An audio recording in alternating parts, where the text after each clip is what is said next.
Hi everyone, I'm Ben, and this is the Board Game Blueprint. This week, we're going to be taking a closer look at clear acrylic and the steps that I took to prepare it for perfect printing. So let's jump on over to the table next door and see what we have in store. And here we have our cut file, or I should say the art file for our will-be cut acrylic tiles. The hope with this is that they will be transparent and clear, so that whatever is underneath, in this case our board, is going to be seen through the tiles after being cut. So I've added a color backing, basically, to our little workspace just to show what these tiles are going to look like. But let me go ahead and just minimize that, or hide that really quickly, just to see, whoops, where it goes. Oh, I think that maybe was the layer right there. And let's say, yep, there we go. All right, so as a transparency, when you export this art file as a PNG, you should hopefully see a checkerboard, which unfortunately makes our images or our pictures a little bit hard to see. But if you toggle this back on to just double check, this is going to be the current layout spaces of everything that we want. The thing that I want to point out here is that, as we can tell, we have a lot of white on these colors, and we actually need to change them. Instead of being pure white, or FFFFFF on the hex code, if we just get a little bit closer, you can do it. There we go. And we open up our little swatches. We can see that it's actually off by one letter, FFFFFE, which gives it like a slightly different hue, and that means then the printer is going to understand or acknowledge that this is not going to be transparent, because pure white on the ink side printing or ink printing side of things is going to translate as a clear, and that's not exactly what we want. We want everything else to be clear in this PNG. So that's the main thing to note here. And as we just go ahead and zoom out a bit, saw a little bit of extra stuff, we can again see that the transparency is going to be preserved if and when we export as a PNG type file. Very good. And so then, of course, with all these tile shapes, I'll turn the backing back on again just for viewing purposes or ease of use. We also need to create an SVG cut file.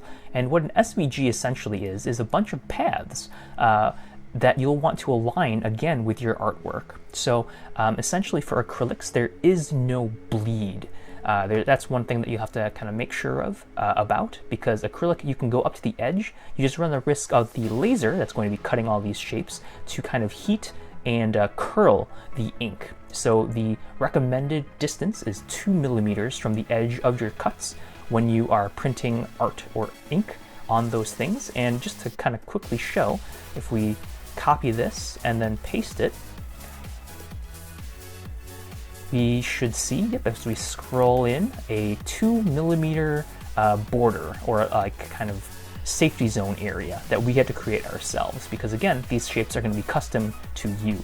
I will go ahead and let you all in on a little secret that we actually used a 1.5 millimeter distance, and that may or may not bite us later. It doesn't, but we'll just kind of show that off in the future. So again, this is the SVG file. It's essentially a path, as you'll notice that there is no fill on this.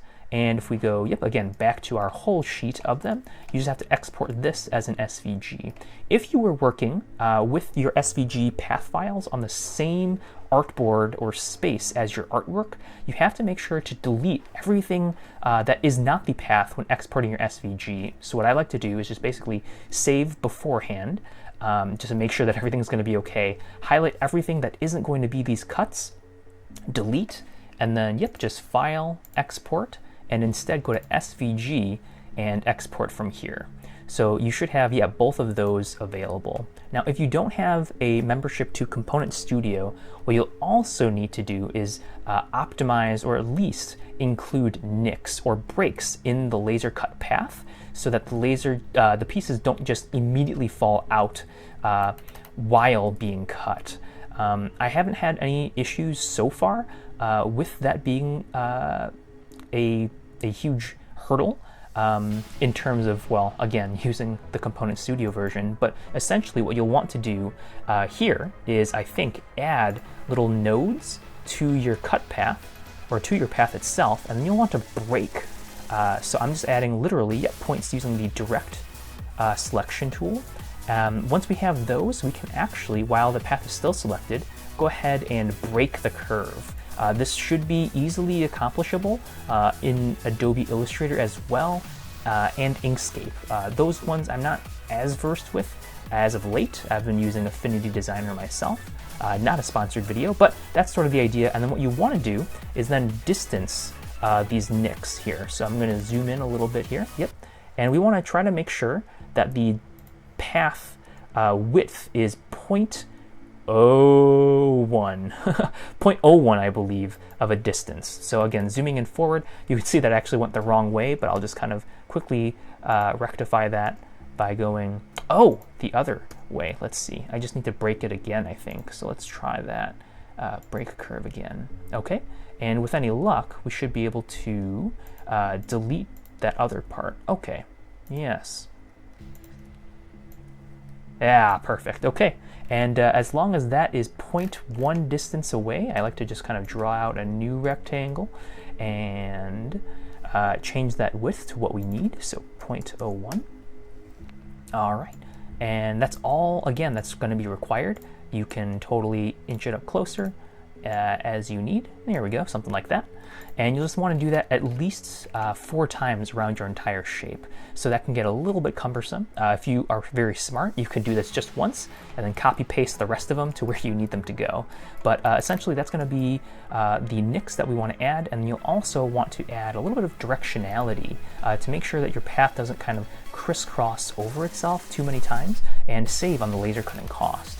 So I'm just going to go ahead and get rid of this for a quick second and show what I mean. So here in Affinity, we have the stroke, and there was a really cool hint that another viewer had left as a comment someplace before, and I don't remember exactly what that hint is. You have to search for us, but basically we can add a start arrow and a finish arrow just to kind of show where the laser is going to start and then where it's going to end. So again, the idea is that if the laser is going to start here and go in this direction despite the arrowhead, we're going to want then the next start, once we've created the little nick and all that good stuff, to start here and just kind of continue following these shapes. What I've seen a common trend to be is you start kind of at the top, you work your way down, and then once you get to the middle point, you drop back down around again instead of finishing the shape and then having again to kind of cross back over and then get the other side. So maybe that's one thing that you want to try, is to kind of go down side by side and so on and so forth. So that's sort of the basics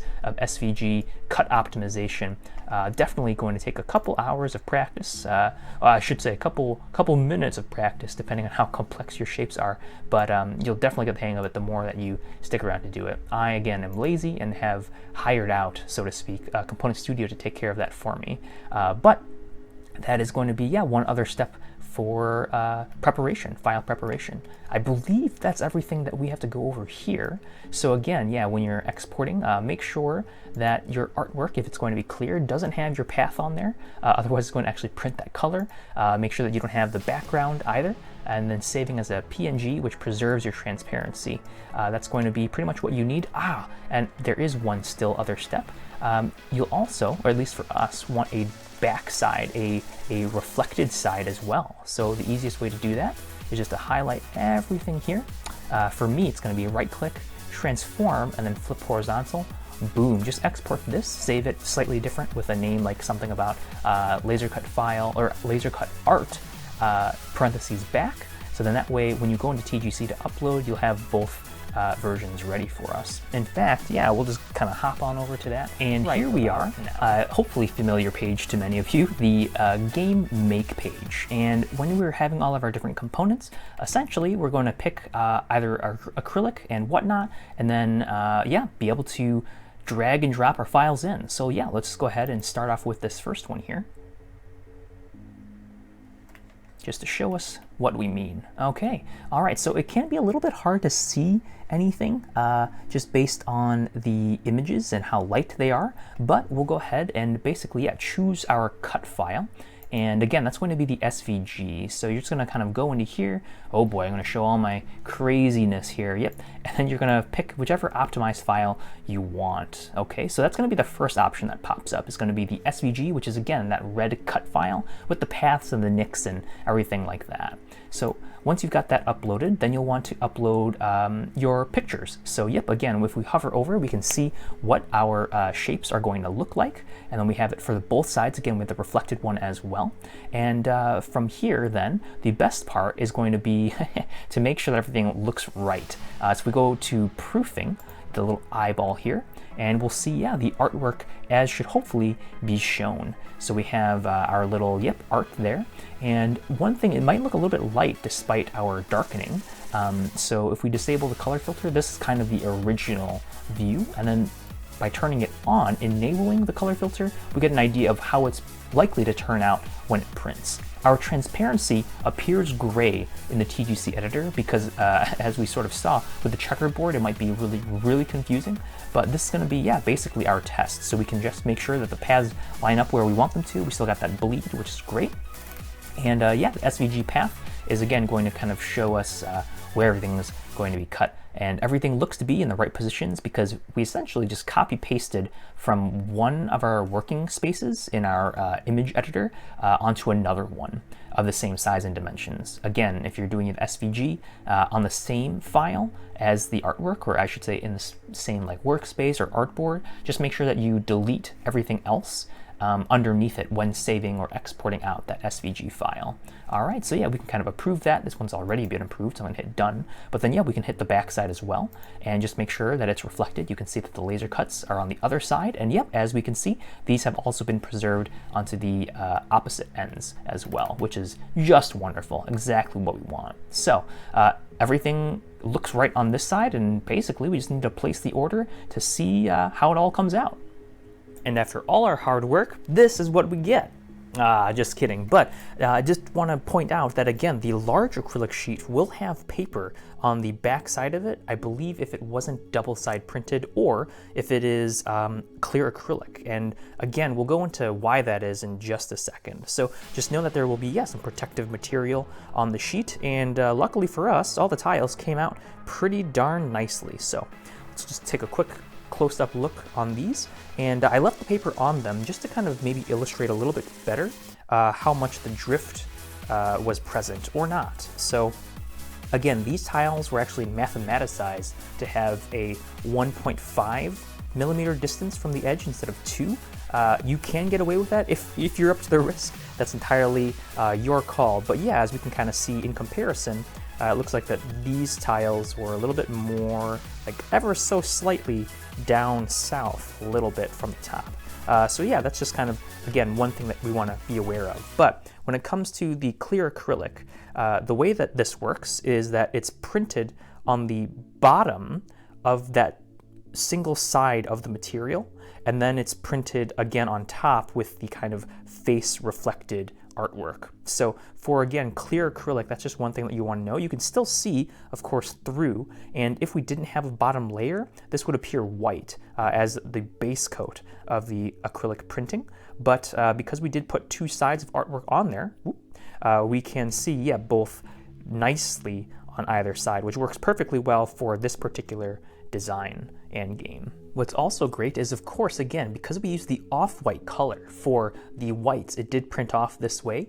Otherwise, it would be just as clear as the tile itself, which is would be a big no-no for this particular design. But yep, all you have to do is really just change the single F at the very end to an E in that hex code when picking out your color palette, I suppose, or swatch for every piece of white artwork you want printed on the actual acrylic clear or any other color otherwise. So an off-white is going to be enough. You could do FE, FE, FE, or just FF, FFF, E to make this effect happen. And yeah, for us personally, the gray came out really nice, but maybe slightly too light in comparison to the board that it will be placed on. So I think we're just going to darken that up just a little bit and see how that kind of comes out for the next time around.